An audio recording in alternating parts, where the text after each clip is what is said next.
You'll be fine going to the hospital alone, right? I swear I'll send you straight to hell. My name is Lisa, and I'm currently 9 months pregnant. It's my first time giving birth, so while I'm filled with anxiety, I feel truly blessed about welcoming a new member into our family. My husband, David, is a white-collar worker and has weekends off. However, he doesn't offer much support around the house or help with shopping. This is because he usually goes back to his parents' home on weekends. David has a deep bond with his in-laws, and since their home is nearby, he spends almost every weekend there without any specific reason. Since becoming pregnant, I've been cautious about lifting heavy objects. For instance, when buying heavy items like rice, understanding friends often help out. My daily routine starts by waking up early, preparing breakfast for David, and seeing him off to work. Afterward, I do the cleaning and laundry, and then head out for any necessary shopping. Once I return home, I start prepping for dinner. Only after finishing these tasks can I finally have some relaxation time. Since taking maternity leave, I've taken up a new hobby, blogging. Every day, I write a diary accompanied by photos I take, such as meals, the blue sky, flowers blooming in the garden, and more. Many friends and acquaintances leave comments, and these moments of journaling have become small daily joys for me.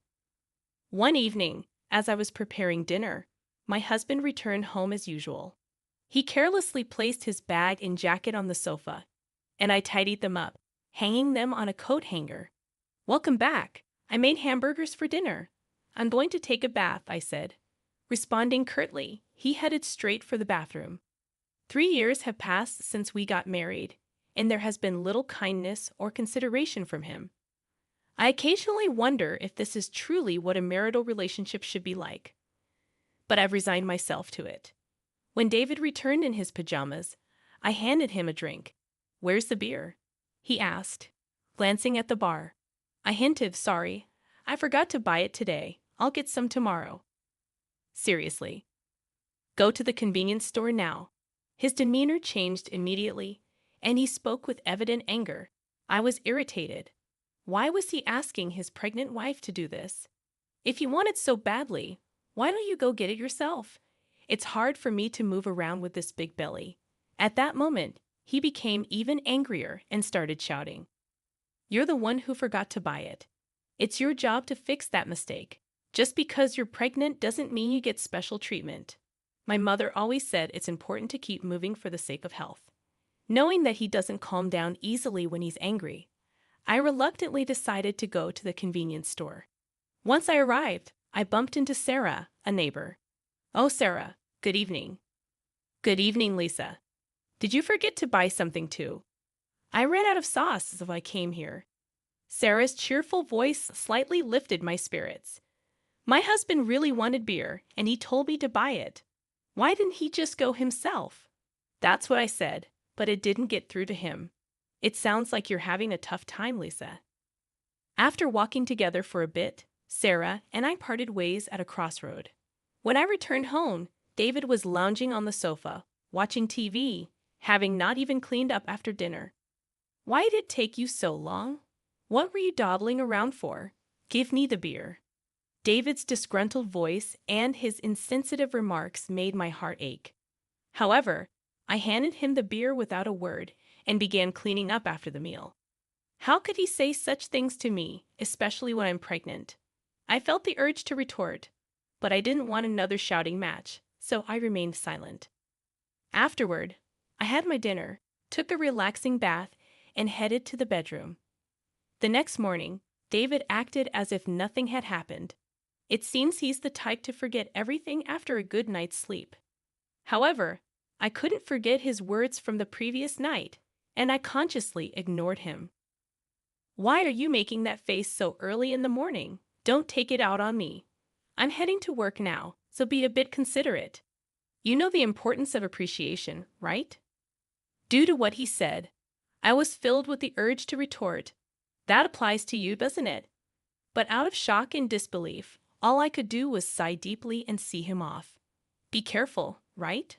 I won't eat dinner tonight. See you." Without any explanation, David left in a hurry. After seeing him off, I took care of household chores and went shopping as usual. However, since David mentioned he wouldn't be having dinner, I decided to prepare something simple just for myself. Then, as I was about to start my meal alone in the evening, I heard David's unexpected return and rushed to the entrance. "I'm back. Thanks for your hard work. But you said you didn't need dinner today, right?" "Yeah, but my drinking party got canceled. I'm hungry. You have something to eat, right?" "Well, I only prepared a meal for myself today." Upon hearing this, David's face contorted with anger. "Didn't you even consider the possibility I might come back? This is unbelievable."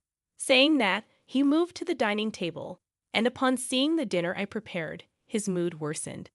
"What do you call this a meal? I seriously question if you're properly doing your duties as a housewife. Don't waste the money I'm working for." I quickly prepared something for myself. "Please don't get mad like this. Maybe you should learn proper cooking from my mom. Honestly, I've always found your cooking lacking." Again, he always compares me to his mother. Doesn't he realize how hurtful these comparisons can be? "I can't eat this. Go buy something." Hearing this, my heart sank further. What does he think of me? It's already night, and I've taken a bath. Can't you go buy it yourself? Forget it. You forgot to buy beer yesterday, didn't prepare dinner today. It's so frustrating. "I'm going back to my parents' place." David stormed out and left alone in the house. I strangely felt a sense of relief. The next morning, as I expected, I received an angry call from David's mother. "How can you not serve David a proper meal? This feels like moral harassment, if not worse." I explained what happened yesterday, but she wasn't accepting it. So I apologized and ended the call. After the call, my mood plummeted. Since David wasn't home, I decided to have a leisurely late brunch. However, the thought of David coming back tonight weighed on my mind. Considering yesterday's events, I decided to make tonight's dinner special. I shopped with more care than usual, picking out ingredients and adding David's favorite beer to the cart. I was determined to prepare a dinner that would earn David's praise. I shortened my blog update time a bit to allocate more time to cooking. After dedicating ample time to preparations, the table was set beautifully, as if it was a special occasion. Looking at it, I felt a sense of accomplishment and couldn't help but praise myself. With this, he should definitely be satisfied. I waited patiently in the dining room for David to come home, but as time passed, there was no sign of him. I tried contacting him several times via my smartphone, but there was no response, and I became more worried as the clock continued to tick. 1 hour, then 2 hours passed, and I began to get anxious. Did he possibly go to his parents' house? Thinking this, I called David's parents to check, but they said he hadn't come there either. I tried calling David multiple times, but still, there was no response. As midnight approached, just when I was considering contacting the police, a staggering David returned home. He seemed clearly drunk. "I'm home, hiccup." I rushed to the entrance in concern and found David lying on the hallway floor. "What happened? Are you okay?" Hearing my voice, he responded angrily, "Too loud, go away." He then staggered towards the dining room. When I tried to support him, he forcefully shook off my hand. "Don't touch me. Don't come near me with that ugly face. To think you're my wife." In his drunken state, he spat out those words and then just lay down right there. Those words were beyond shocking. Why? Why can't he consider others' feelings? His remarks hurt me deeply, and I was filled with thoughts of maybe he no longer sees me as family. Tears welled up in my eyes. I put so much effort into cooking, it was all for nothing. With that thought, I had my dinner alone and enveloped in loneliness. The next morning, David woke up as if nothing had happened.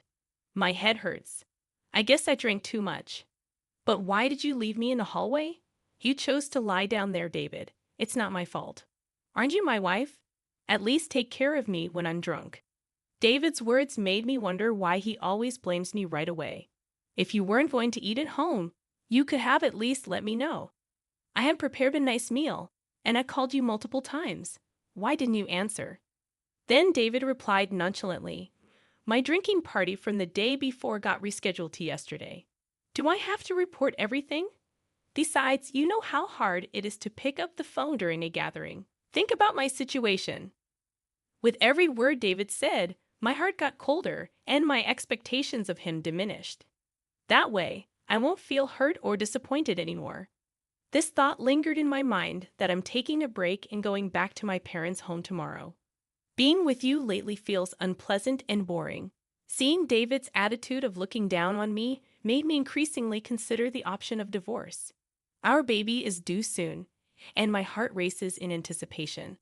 Even though I've heard stories about the pains of labor from friends, my excitement to meet the new life inside me overshadows those concerns.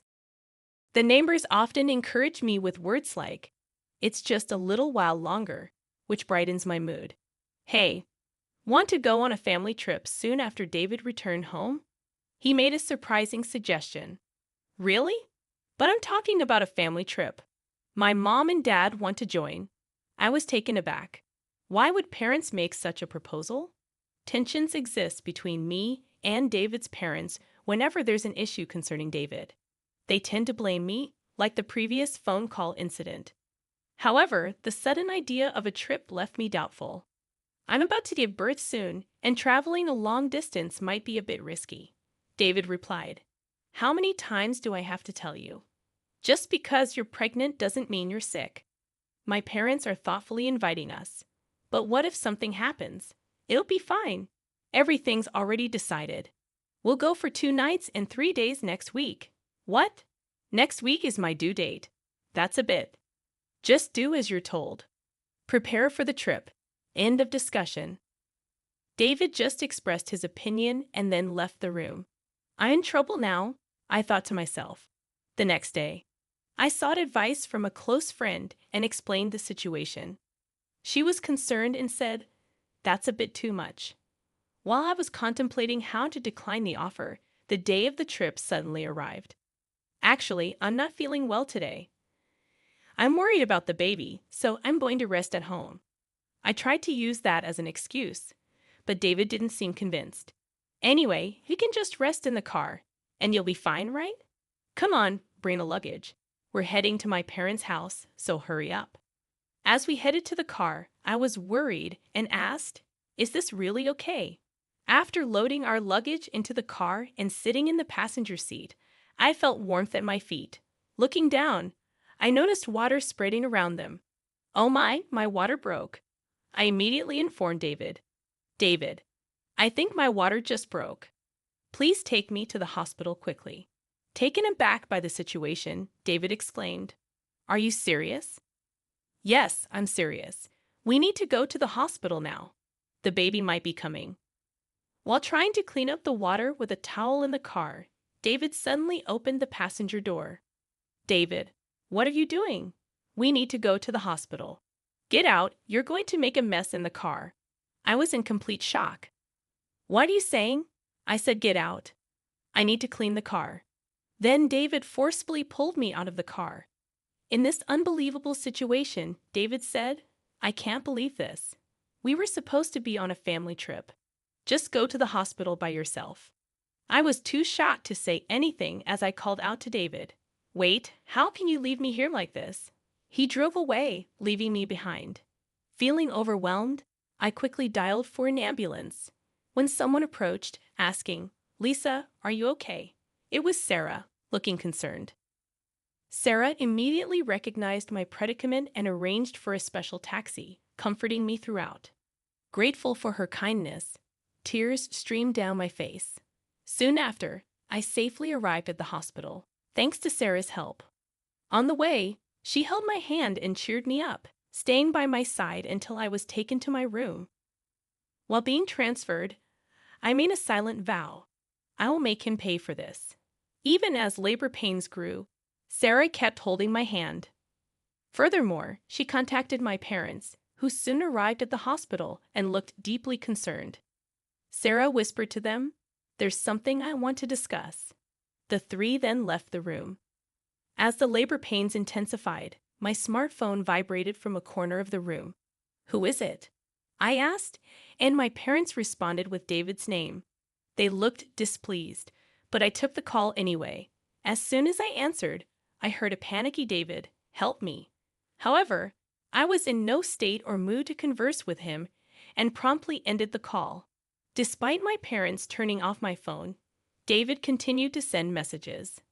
As labor intensified, I was finally moved to the delivery room. After enduring the pain for some time, I finally heard my baby's cries. Exhausted, I saw my parents and Sarah standing before me with warm smiles. Relieved, I closed my eyes and rested. When I woke up after a few hours of sleep, I found myself lying in the hospital bed.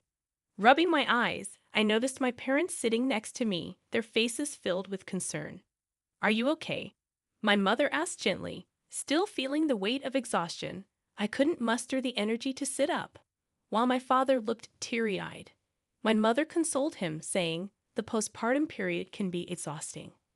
Witnessing this heartwarming scene, a smile formed on my face. "How's the baby?" I inquired. My parents informed me that the baby was undergoing some tests but would be back in the room soon. However, I noticed Sarah wasn't present. Responding to my unspoken question, my mother remarked, "Sarah left a little while ago." Thinking about how things might have turned out had Sarah not been there, a feeling of gratitude settled over me. I made a promise with my parents that after being discharged, I would visit Sarah to express my gratitude. Turning on my smartphone to inform my friends about the birth, I was met with an overwhelming number of missed calls, mostly from David. The sheer number left me momentarily stunned, but I felt no hope or expectation from his calls. So I closed the notifications without hesitation. One of my friends visited the hospital room to congratulate me on the birth. As she rejoiced and extended her genuine wishes, I opened up about the recent incidents with David. After hearing the story, she expressed both shock and anger, half-jokingly saying she'd like to punish him a bit. But she also emphasized that my health and rest were paramount, chatted with me for a while, and then left. My parents, already briefed by Sarah about the whole episode, asked, "What are you planning to do next?" I shared my thoughts about my relationship with David and told my parents I'm considering divorce. They respected my decision and provided their support. Upon my discharge, I planned to stay at my parents' house, where they had prepared a room for me. Meanwhile, David seemed to have visited the hospital, but as I had informed the hospital staff that I didn't wish to see him, he wasn't allowed in. The next day, Sarah came to my hospital room holding a fruit basket. "Sarah, you came!" I exclaimed with delight. "You seem to be recovering well, but remember not to overexert yourself.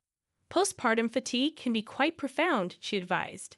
Feeling comforted by Sarah's words, I sighed with relief, taking the fruit basket from her.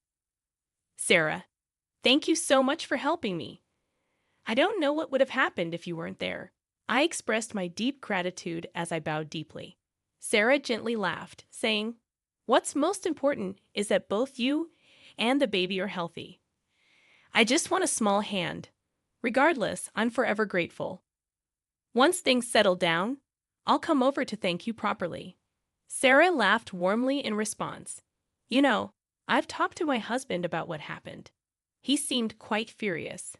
From her words, I could somewhat deduce David's situation. "Sarah, I'm truly sorry for dragging you into this mess," I admitted. "Don't worry. Remember who you owe for being able to work at your current company. This incident is truly hard to forgive." At that moment, I heard a stern tone in Sarah's voice for the first time. Sarah was actually the wife of the CEO at the company where my husband worked. When we first moved to this residential area, I had no idea about this fact. However, as we frequently encountered each other at the local supermarket, shops, and occasionally at convenience stores, we gradually became closer. We even began to enjoy tea together, and during these sessions, I learned about the nature of her husband's job. On the other hand, my husband was completely unaware of this background. This was because he didn't even accompany me for our initial neighborhood greetings and didn't prefer interacting with our neighbors. Sarah had previously told me gently, "I don't want to cause any trouble, so don't tell your husband," and I had respected that request. Knowing that I was pregnant and still being forced to endure my husband's unreasonable behavior, Sarah had several times suggested, "Should I talk to my husband about this?" However, I had always declined, not wanting to trouble her. But with this recent incident, perhaps even Sarah reached her limit. That's why my husband kept calling Sarah. "I really can't thank you enough for everything." Sarah's strong words made me realize how fortunate I was to have someone who'd go to such lengths for me. I couldn't help but tear up. Seeing my reaction, Sarah once again gave me a warm smile. "Lisa, you're a dear friend to me. I can't just stand by and watch when something like this happens to a friend." Our conversation was filled with heartfelt smiles. However, my husband's messages didn't stop despite the barrage of notifications. Online, I consciously ignored them all. Thinking about the divorce made my mind clear, and all I wanted was to think about how to live my life with my baby. As I was preparing to leave the hospital, a close friend visited my room, handing me her smartphone and saying, "I want you to see this." Displayed on her phone was a post that had become a major topic on a certain social media platform. When I asked what it was about, she informed me that she had posted about my husband's recent actions on social media. My friend had a significant influence on social media with a massive follower count. One day, she received a reply to one of her posts. The follower who replied had, by chance, captured a video of the scene where I was yelled at by my husband after being led out of the car. The follower, wanting to protect my privacy, blurred my face in the video and, with my friend's permission, shared it online. The video spread like wildfire, and as a result, personal details about my husband and even his company were identified. Currently, my husband seems to be under a barrage of criticism online. What? I had no idea it had escalated to this level. My friend, smiling gently, remarked, "Well, they brought it upon themselves, didn't they?" My husband's actions and their consequences were all a result of choices he made. Furthermore, when one of my husband's friends confronted him about the incident, he reportedly excused himself, saying, "I had a prior travel commitment with my parents that day, so I had no choice." Because of this statement, not only my husband, but also his parents began to face criticism online. The story spread even in the vicinity of my in-laws' home, and there seemed to be various topics related to my husband's parents circulating on social media. Suddenly, my phone started ringing. When I checked the screen, it was a call from my mother-in-law. "That's for my mother-in-law." My friend, eyeing the screen of my phone with interest, suggested, "Why don't you pick up and give her a piece of your mind?" However, I was so fed up that I felt no words to do so and decided to ignore it. Before I knew it, the missed calls log was filled with names of my husband, father-in-law, and mother-in-law. Ever since the incident was highlighted on social media, even the hospital staff seemed to be aware of my situation and started offering genuine support. Whether my husband or in-laws came to the hospital or called multiple times, the hospital staff didn't allow any contact with me. As my discharge date approached, I had one pressing worry: whether my husband and in-laws might be lurking outside the hospital. My parents reassured me, saying, "You have nothing to worry about." But the thought of my precious baby being in danger left me anxious. However, that concern was quickly dispelled on the day of my discharge as my parents were helping me with my belongings. I heard my husband's voice shouting, "Lisa," followed by the loud voices of my in-laws. Suddenly, men in black suits surrounded me, forming a protective barrier. As I tried to understand what was happening, one of the men approached me, gently opening the car door and said, "Don't worry, we're here on Sir's request to protect you." It seemed my parents were already aware of this, as my mom said, smiling, "Didn't I tell you there's nothing to worry about?" Believing her words, I felt relieved and smoothly got into the car. All the while, my husband and in-laws, overwhelmed by the presence of the bodyguards, couldn't come any closer. I can't find the words to express how grateful I am for Sarah supporting me like this. The only thing occupying my mind was how to reciprocate Sarah's kindness. My parents felt the same, saying in unison, "We have to find a way to show our gratitude to Sarah." Although my new life began smoothly and pleasant days continued, the contacts from my husband and in-laws never ceased. I mailed them the divorce papers, but there wasn't even a hint of acceptance. One day, my in-laws called our home. It seems my father answered, and they addressed him with the attitude of, "She became a part of our family, so no matter how she's treated, she shouldn't complain." When my father angrily retorted to their statement, it seems they were taken aback and quickly hung up. While discussing how to handle this with my parents, I decided that seeking professional assistance was the best course of action and resolved to consult a lawyer. Coincidentally, my father was acquainted with a lawyer, and when we explained our situation, he graciously promised to help. I informed the lawyer about the video circulating on social media and detailed past events.